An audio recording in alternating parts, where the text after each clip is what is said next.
Welcome back to my YouTube channel Lavhe's Academy. If you are new here, do subscribe, like and share with your friends. So our today's important topic is refractive index. Before refractive index, you have to know laws of refraction. Laws of refraction. So in previous lecture, we learned about laws of refraction. The laws of refraction मध्ये second law कोणता होता? Snell's law. Snell's law मध्ये काय सांगितलं होतं आपल्याला? Ratio of sine of angle of incidence to the sine of angle of refraction is constant, and that constant is called as refractive index. That constant is called as refractive index. तर note down करून घ्या. Refractive index काय? Nothing but the Snell's law. तो जो constant येतोय the रेशोचा value of ratio of sin I upon sin R is always constant, and that constant is refractive index. तर refractive index विषयी अजून थोडी माहिती जाणून घेऊ. refractive index हा नेमका कसा असतो? तर प्रिवियस लेक्चरमध्ये आपण काय बघितलं? Laws of refraction. थोडंसं फास्ट जाऊयात. काय आहे? नॉर्मल हा incident light ray, angle of incidence हा हे काय? Point of incidence. Angle of incidence हे पॉइंट ऑफ इन्सिडन्स, हे बाउंड्रीच्या खालचं normal, and this is refracted ray, angle of refraction. Here it is angle of refraction in between normal and refracted ray. तर original path काय होता लाईटचा? हा होता, पण तो डेविएट झाला from its original path, and that phenomena is refraction of light. हे आपण प्रिवियस लेक्चरमध्ये बघितलं होतं. आता रिफ्रॅक्टिव्ह इंडेक्स म्हणजे काय? आत्ताच झालं आपलं sine I upon sine R. काय? Sine I upon sine R, that is sine of angle of incidence to the sine of angle of refraction. नीट लक्ष द्या. Refraction, not reflection. रिफ्रॅक्शन म्हणजे हे, रिफ्लेक्शन म्हणजे इथूनच परत रिफ्लेक्ट झाला असता. तर refraction is equal to constant, and that constant is denoted as small n. तर नोट डाऊन करा. Small n is refractive index. तर रिफ्रॅक्टिव्ह इंडेक्स आहे, पण सपोज फर्स्ट मीडियम कोणती होती? Air, and second medium is glass. आता नीट लक्ष द्या. इथेच कन्सेप्ट क्लिअर करून घ्या. काय सांगतोय? वेलॉसिटी वगैरे इथेच येणार आहे सगळं. फर्स्ट मीडियम कुठलं होतं? Medium first is air, medium second is glass. Next हे जे रिफ्रॅक्टिव्ह इंडेक्स आहे विथ रिस्पेक्ट टू काय असणार आहे? Refractive index of second medium with respect to first. हे जे sine of angle of I divided by sine of angle of refraction आहे is n, that is refractive index, and that is refractive index of second medium with respect to first medium. कसं आहे notification? 2n1. कसं लिहायचं आहे? Refractive index of second medium with respect to 1. म्हणजेच refractive index of glass with respect to first medium, that is air. आता velocity काय असणार आहे? Velocity is equal to v1 upon v2. तर लाईट रे इन्सिडंट कशातून होत होता? एअरमधून, that is from first medium. Air लाईटचा स्पीड एअरमध्ये जास्त असणार आहे का ग्लासमध्ये जास्त असणार आहे? इथं मजा आहे. आता एक खूप महत्त्वाचा की पॉईंट सांगतो. Denser the medium, the speed of light is slower than the rarer medium. नीट लक्ष द्या. काय सांगितलं? इथे कुठतरी की पॉईंट ॲज अ की पॉईंट लिहून घ्या. डेन्सिटी जास्त, तुमचा मीडियम जेवढा जास्त डेन्सर तेवढं स्पीड ऑफ लाईट कमी. Denser high density, velocity low, low velocity. लक्षात ठेवा. डेन्सिटी हाय, वेलॉसिटी लो, डेन्सिटी हाय, वेलॉसिटी लो. आता येऊया रिफ्रॅक्टिव्ह इंडेक्सवर. रिफ्रॅक्टिव्ह इंडेक्स या ठिकाणी काय येणार? Refractive index of second medium with respect to first. Second medium with is, what is second medium in this part? Glass. What is first medium in this part? Air. म्हणजेच refractive index of glass with respect to air हे असणार या ठिकाणी आपलं refractive index, that is constant. आता next बघूयात. याच ठिकाणी आपण सपोज असं लिहिलं तर refractive index of first medium with respect to second, म्हणजेच काय येणार नोटेशन? 1n2. 1n2 ह्याचा अर्थ याला वाचायचं कसं, refractive index of first medium with respect to second. हे चेंज झालं तर आपली व्हेलॉसिटीसुद्धा चेंज होणार आहे, that is v2 upon v1. तर नोट डाऊन करून घ्या. जेव्हा जेव्हा sine I upon sine r आपण म्हणतो ते रिफ्रॅक्टिव्ह इंडेक्स असतं, पण कसं रिफ्रॅक्टिव्ह इंडेक्स असतं, फर्स्टवालं, that is refractive index of second medium with respect to first medium. 2n1 is equal to v1 upon v2. Ratio कशाचा, velocity of light in air divided by velocity of light in glass. हा असतो ratio आपला जेव्हा केव्हा, when we are dealing with refractive index of second medium with respect to first medium. नीट लक्ष द्या. काय म्हणलं, sine I upon sine R असलं की v1 अपॉन v2, आणि त्यालाच काय म्हणतात, refractive index of second medium with respect to first. त्याला सपोज उलटं केलं आपण, काय केलं, refractive index of first medium with respect to second, म्हणजेच refractive index of air with respect to glass. असं कंडिशन असल्यावर काय येणार आहे, 1n2 that is v2 upon v1. हाच डिफरन्स तुम्हाला सांगायचा होता की रिफ्रॅक्टिव्ह इंडेक्स आपण जेव्हा जनरली रिफ्रॅक्टिव्ह इंडेक्स ही टर्म यूज करतो, तर ती जी यूज केलेली टर्म आहे ती काय नेमकं, refractive index of second medium. तात्पुरतं एवढंच लक्षात ठेवा, कन्फ्युजन व्हायला नको तुमचं. Refractive index of second medium with respect to first medium is called as refractive index. Generally we use that refractive index. आता बघा, एक कॉमन गोष्ट सांगतो तुम्हाला, डेन्सर मीडियम आणि रेअर मीडियम मधलं. रेअर मीडियम म्हणजे कन्फ्युजन करून घेऊ नका, एकच पॉईंट लक्षात ठेवा, रेअरर म्हणजे हलकं, डेन्सर म्हणजे जड. काय सांगितलं नीट लक्ष द्या, लिहून घ्या वहीमध्ये कुठेतरी. रेअरर मीडियम म्हणजे हलके, लिटरली मराठीत लिहून घ्या, ह्या गोष्टी खूप कन्फ्युजिंग आहेत. हलके, English medium, semi English medium, Marathi medium, जे काही असेल मराठीमध्ये क्लिअर लिहून घ्या की रेअरर मीडियम हलके मीडियम असते, डेन्सर मीडियम जड असते. एकदम सिम्पल, आपल्याला कॉम्प्लिकेशन्समध्ये घुसायचं नाही आहे. डेन्सर मीडियम म्हणजेच जड. आता मला एक सांगा, एअर मीडियम आणि water medium, suppose air medium असेल आणि खाली वॉटर मीडियम असेल, लाईट रे आपला पास होतो आहे, तर डेन्सर मीडियम कुठला, हवा जास्त जड आहे का पाणी जास्त जड आहे, हवा जास्त जड आहे का पाणी जास्त जड आहे, सिम्पल क्वेश्चन आहे. ऑब्वियसली पाणी जास्त जड आहे, म्हणजेच या केसमध्ये आपला डेन्सर मीडियम कोणता असणार आहे, water. In this case the denser medium will be the water and rarer medium is air. नेहमी लक्षात ठेवा, रेअरर मीडियम कुठं असणार आहे, हलका असल्यामुळे वर, डेन्सर मीडियम कुठं असणार आहे, खाली, जड असल्यामुळे. तेच कंडिशन सपोज आपण घेऊ ग्लास आणि वॉटरसाठी. आता लक्ष द्या, ग्लास आणि वॉटरमध्ये आता कुठलं डेन्सर आहे, इथं थोडंसं कॉम्प्लिकेशन येऊ शकतं. ग्लास आणि वॉटर, ग्लास स्लॅब घ्या, काचेचा तुकडा, पाण्यामध्ये टाका, काय होणार आहे, ग्लास तळाला जाऊन चिटकणार, म्हणजे बॉटमला जाणार. म्हणजेच याचा अर्थ काय, ग्लास काय जड आहे, कशापेक्षा जड आहे, पाण्यापेक्षा जड आहे. सपोज ऑइल टाकलं असतं तुम्ही पाण्यात, तर काय, ऑइल पाण्यावर तरंगतं. म्हणजेच आता लिहून घ्या, ऑइल अँड वॉटर. आता रेअरर कुठलं असणार, ऑइल, ऑइल कॅपिटल आर येतो, rarer medium, water denser medium capital D. Same in this case कशामध्ये, वॉटर आणि ग्लासमध्ये. ग्लासचा तुकडा तुमचा खाली बॉटमला जाऊन चिटकतो, म्हणजेच glass is denser than water.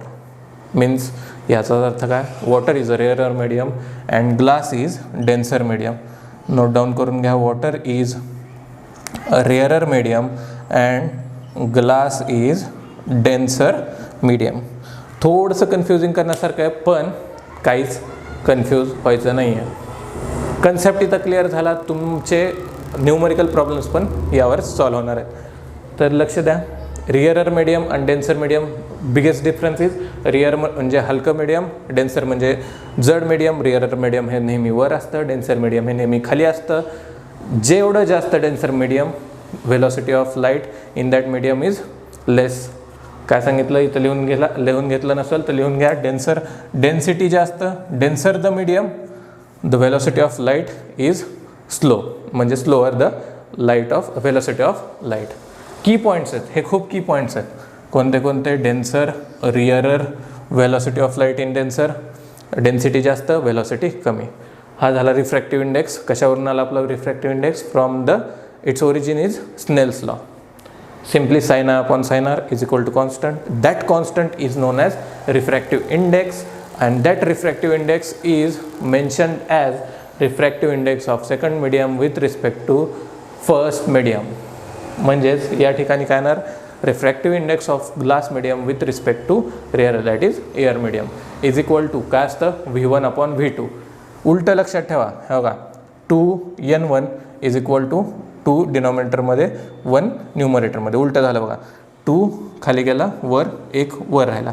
Same suppose जर 1n2 असं झालं तर उलटं करून द्या, V2 divided by V1. This is the tricks for refractive index. Next बघूयात आपण absolute refractive index. So our point is absolute refractive index. सगळ्या गोष्टी सेम आहेत, फक्त चेंज कुठं होतो? There is only one change, that is first medium is vacuum. First medium is vacuum and second medium मग तुम्ही एअर घ्या, water घ्या, ग्लास घ्या, काही पण घ्या. सपोज एअर घेतलं तर ॲब्सोल्यूट रिफ्रॅक्टिव्ह इंडेक्स म्हणजे काय? Suppose first medium is vacuum, then refractive index of second medium with respect to first medium, that is vacuum, is absolute refractive index. काय म्हणलो नीट लक्ष द्या, काहीच नाही आहे, फक्त फर्स्ट मिडियम काय आपलं व्हॅक्यूम आहे. सेकंड मिडियम तुम्ही कोणतंही टाकलं तरी चालेल. आपला स्नेल्स लॉ बदलणार आहे का? नाही. Sine I upon sine R, incidence angle of incidence divided by sine of angle of refraction is constant, that is refractive index. आणि त्याच रिफ्रॅक्टिव्ह इंडेक्समध्ये थोडासा चेंज आहे, that is first medium. Rarer medium काय आपलं vacuum, denser medium is air. So this is known as, यालाच काय म्हणतो आपण? ॲब्सोल्यूट, लक्ष द्या, ॲब्सोल्यूट रिफ्रॅक्टिव्ह इंडेक्स. काहीच चेंजेस नाही आहेत, फक्त आपण चेंज काय केलं? फर्स्ट मिडियम व्हॅक्यूम केलं. तर अशा कंडिशनमध्ये जे सेकंड मिडियम असतं त्याच्या रिफ्रॅक्टिव्ह इंडेक्सला आपण ॲब्सोल्यूट रिफ्रॅक्टिव्ह इंडेक्स म्हणतो. इथे काय येणार? Absolute refractive index of air with respect to vacuum is V1 upon V2. Sorry, आता नीट लक्ष द्या. रिफ्रॅक्टिव्ह इंडेक्स कशावर डिपेंड असतो? सिम्पल आहे, फॉर्म्युला आहे तुमच्यासमोर. तर refractive index depends on the magnitude of velocity from which it travels. Light ray from which the light ray travels. नीट काय सांगितलं लक्ष द्या. Refractive index depends on the magnitude of velocity. Simply काय? रिफ्रॅक्टिव्ह इंडेक्स वेलॉसिटीवर डिपेंड असतो. हे बघा, n refractive index of second medium with respect to first medium is called as is equal to V1 upon V2. म्हणजेच काय? is depend directly proportional to V1 upon V2. वेलॉसिटीवर proportional आहे, proportionate with velocity. ते पण काय? Magnitude of velocity. एवढंच लक्ष ठेवायचं आहे. This is refractive index. आता नेक्स्ट खूप इम्पॉर्टंट आणि कन्सेप्च्युअल पॉईंट आहे, that is behaviour of a light ray of a refraction. And next point is behavior of ray of light in refraction. Behavior of ray of light in refraction. तर ray of लाईटचं, रेचं behaviour कसं असतं जेव्हा तो different मीडियामधून वेगवेगळ्या कंडिशनमध्ये pass होतो आहे. तर नीट लक्ष द्या. फर्स्ट मीडियममध्ये काय करतो आहे? When a ray of light travels from rarer medium to the denser medium, it bends towards the normal. It bends toward the normal. काय सांगतो नीट लक्ष द्या. Suppose this is the normal. Normal तुम्हाला सांगितलं perpendicular to the surface at the point of incidence. हे काय झालं आपलं? Incident ray. हा झाला incident ray, angle of incidence इथं. तर रेचा ओरिजिनल पाथ कोणता असणार आहे? हा. पण due to the refraction of light phenomena काय करणार आहे? इट बेंड्स, इट्स म्हणजेच त्यांचं डायरेक्शन चेंज होणार आहे. पण ते चेंज होताना कसं होतं लक्ष द्या. Ray of light bends towards the normal. हे बघा, n डॅश इथं n, हा आहे आपला refracted ray. When a ray of light passes from rarer medium to the denser medium, it bends towards the normal. लक्ष द्या, कसं लक्षात ठेवायचं. आता हे काय सांगितलं? Towards the normal. बघा, मेन पाथपासून कुठं गेलं डिफ्लेक्ट झालेलं आहे, बेंड झालेलं आहे, towards the normal. Second condition काय, कंपॅरेटिव्ह स्टडी करू आपण, तुमच्या लगेच लक्षात येईल. Suppose this is the normal. When ray of light passes from denser medium to rarer medium. Suppose हा glass medium है, glass, and this is air. Same for this is air medium, rarer medium, and denser medium is glass. Let's see here. Second condition मध्ये जिथे when a ray of light travels from denser medium to the rarer medium, it bends away from the normal. Away from the normal म्हणजेच लक्ष द्या, incident रेचा path कोणता होता, हा होता. हा झाला incident ray, angle of incidence. हा झाला त्याचा डॉटेड लाईन म्हणजे ओरिजिनल पाथ. या ठिकाणी या केसमध्ये काय होणार आहे, that ray of light bends away from the normal. लक्ष द्या, अवे फ्रॉम द नॉर्मल हा होणार आहे तुमचा अँगल ऑफ रिफ्रॅक्शन. आता ह्या दोघांमध्ये डिफरन्स काय, इथंच आपला की पॉईंट आहे. दोघांमध्ये डिफरन्स काय, फर्स्ट मीडियममध्ये बघा, इथं ह्या ठिकाणी फर्स्ट मीडियममध्ये जेव्हा रेअरर मीडियममधून डेन्सर मीडियमकडे जातो आहे, it bends towards the normal. आणि second condition denser to rarer जातो आहे, it bends away from the normal. हे आता लक्षात कसं ठेवायचं, डेन्सर मीडियम, जड मीडियम म्हणजेच असं लक्षात ठेवा तुम्ही, फक्त मी जर सांगतो ट्रिक आहे. जड मीडियम म्हणजे काय, तो स्वतःला, आता सपोज कापसाचा गोळा आहे, दगड आहे, जड कोणतं आहे, दगड आहे ऑब्वियसली. वर टाकलं, दगड जोरात खाली पडणार आहे, कापूस लवकर पडणार नाही. तेच इथे यूज केलं. लाईट ऑफ रे होता, ओरिजिनल पाथमधून झाला होता, पण डेन्सर मीडियममुळं, जड मीडियममुळं काय झालं, तो बेंड झाला. कुठे, नॉर्मलकडे. आता सेम या कंडिशनसाठी from denser to rarer medium काय होणार, रेअरर हलका मीडियम, जड मीडियमकडून हलक्याकडे गेलं, तो bends away from the normal. Rarer to denser towards the normal, denser to rarer away from the normal. And third is, आता अजून एक कंडिशन सांगू शकतो आपण, that is when ray of light travels normally in the boundary, at the boundary of two medium. हे बघा, rare suppose air आहे आणि डेन्सर मीडियम सपोज ग्लास आहे. तर when a ray of light, काय सांगितलं, when a ray of light incident normally on the boundary of these two medium, it does not change its direction, so refraction does not take place. लक्ष द्या, जसा normally आला तसाच normally तो खाली गेला आहे, म्हणजे त्याची स्वतःची डायरेक्शन चेंज केली का, नाही.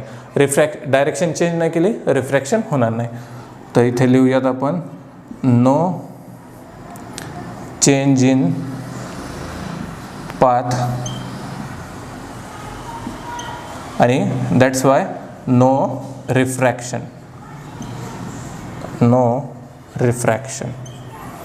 इथे काय झालं होतं, डेन्सर टू रेअररकडे जाताना away from the normal, denser to rarer काय, away from the normal.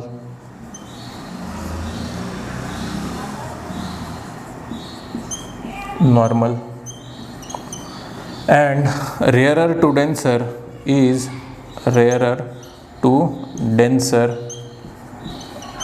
is it, म्हणजेच path of ray bend towards the normal, bends towards the normal. खूप इंटरेस्टिंग टॉपिक आहे, फक्त तुमचे कन्सेप्ट क्लिअर ठेवा. इथे फक्त एवढंच कन्सेप्ट आहे की रेअरर अँड डेन्सर, जे की मी सांगितलं तुम्हाला, हलकं कोणतं आहे, जड कोणतं आहे, प्रिव्हियस लेक्चर बघितलं नसेल ते पहिलं बघा. रेअरर म्हणजे हलकं, डेन्सर म्हणजे जड. एअर कशी आहे, हलकी, म्हणजेच रेअरर मीडियम. ग्लास वॉटर काय, डेन्सर मीडियम. तसेच या ठिकाणी रिफ्रॅक्शन होताना रेअरर टू डेन्सर ट्रॅव्हल करतोय, तर बेंड होतो towards the normal. Denser to rarer travel करतोय, बेंड कुठं होणार, अवे फ्रॉम द नॉर्मल. आणि जर नॉर्मलीच जर बाउंड्रीवर पडत असेल, it does not change its path, so refraction does not takes place, असं लिहू शकतो. हे झालं behaviour of ray of light in refraction.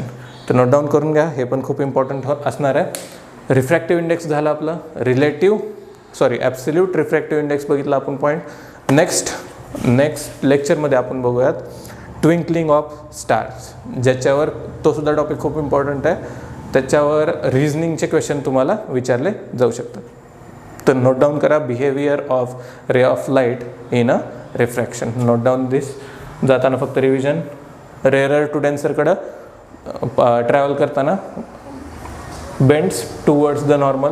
Denser to rarer travel करताना bends away from the normal. And जेव्हा नॉर्मलीच ट्रॅव्हल करतो तो त्याच्या पाथमध्ये कोणताही चेंज नाही होत. The path does not change, so refraction does not takes place. तो note down this. Subscribe to this channel, share with your friends.